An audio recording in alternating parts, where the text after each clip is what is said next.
Dulu nak beli barang RM100 macam ni dah dapat penuh satu troli.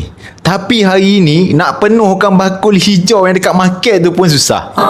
Nilai duit kita makin mengecil. Anda okey ke? Nampak macam besar, tapi kalau bawa ke pasar raya, RM100 ni kejap je habis. Sedar tak nilai RM100 ni makin lama makin mengecil.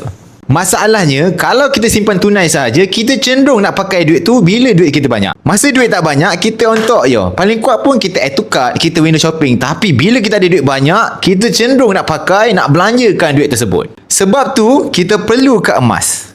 Emas ni makin lama kita simpan, nilainya makin terjaga dan ia adalah simpanan paksa dan lupakan yang paling efektif untuk masa depan seperti mana yang diajar oleh guru-guru kewangan. Tapi, boleh ke dengan RM100 ni nak menabur emas? Di Public Gold, dengan akaun Emas Gap, anda boleh menabur emas dari bajet serendah RM100 sahaja.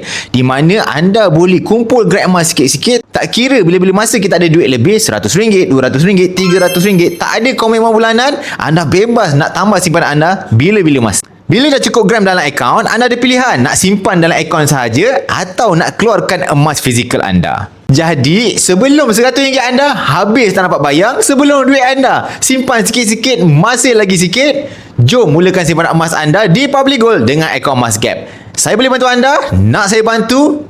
Hubungi saya sekarang.